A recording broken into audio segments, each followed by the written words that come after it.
इंद्र दमनेश्वर महादेव। यहाँ पर हम चर्चा कर रहे हैं भारत के प्रमुख तीर्थ स्थलों की, जिसमें इंद्र दमनेश्वर महादेव की चर्चा हम करेंगे आज।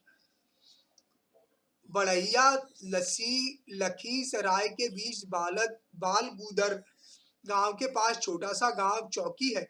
यह चौकी ग्राम पूर्व रेलवे के बढ़ैया लखीसराय स्टेशन के बीच मनकता रेलवे स्टेशन के समीप है। इसी ग्राम में पाल वंश के राजा इंद्र दमन की राजधानी थी। इसी राजा द्वारा चौकी ग्राम में शिवलिंग की स्थापना की गई थी। इसी शिवलिंग को श्री इंद्र दमनेश्वर महादेव कहा जाता है। इसके बारे में चर्चा है कि भगवान श्री राम द्वारा पूजित तथा माता कौशल्या द्वारा वंदित श्री इंद्र दमनेश्वर महादेव शताब्दियों तक गुप्तवास करने के बाद 7 अप्रैल 1977 को प्रकट हुए। उन्होंने यह श्रेय चौक निवासी एक सरल हृदय बालक अशोक को दिया। अशोक ने ही खेलते समय सर्वप्रथम इन महादेव का दर्शन किया और इसकी सूचना ग्रामवासियों को दी। इसीलिए इस तीर्थ स्थान का नाम उसी बालक के नाम पर अशोक धाम पड़ा। लखीसराय ने कुछ ही दूरी पर पश्चिम में हरिद्रद नदी है, जिसे वर्तमान में हरहर नदी के नाम से जाना जाता है। इसी नदी के तट पर भगवान श्री राम अपनी बहन शांता से मिलने एवं माता कौशल्या को लिवाने उतरे थे। यही लखीसराय के कुछ दूरी पर अवस्थित ऋष्यगहग पर्वत पर उनका निवास था। भगवान श्री राम विवाहोपरांत मात्र एक बार जनकपुर गए थे। वहीं से वे ऋष्यशृंग आए थे और माता कौशल्या के साथ पुनः इंद्र दमनेश्वर महादेव का पूजन करके वहीं से गंगा पार कर अवध गए।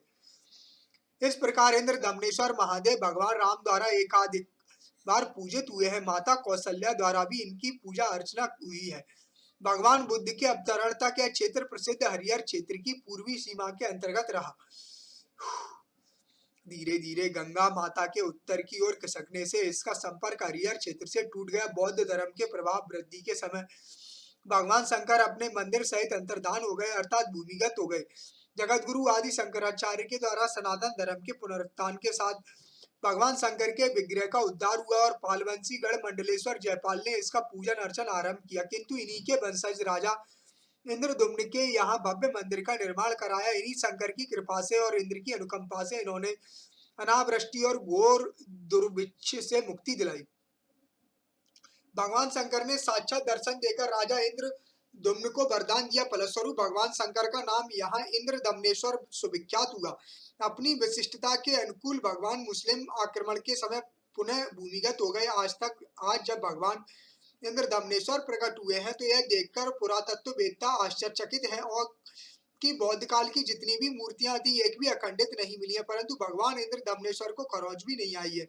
यह चमत्कार ही है कि बौद्ध काल एवं मुस्लिम शासन की लंबी अवधि में इंद्र दमनेश्वर महादेव भूमिगत होने के बावजूद अपने पूर्ण सौष्ठव और गरिमा के साथ विद्यमान है। बात भी आकर्षण का है कारण है कि भगवान के विग्रह का आकार असाधारण रूप से विशाल है। इसके आधार की लंबाई 10 फीट और लिंग का व्यास 1 फीट से अधिक है। काले कसौटी पत्थर का यह ज्योति युक्त शिवलिंग दर्शनीय है। यहाँ हजारों नर नारी शिवलिंग के दर्शन एवं पूजा अर्चना के लिए बराबर ये पर्व त्योहारों पर आते हैं।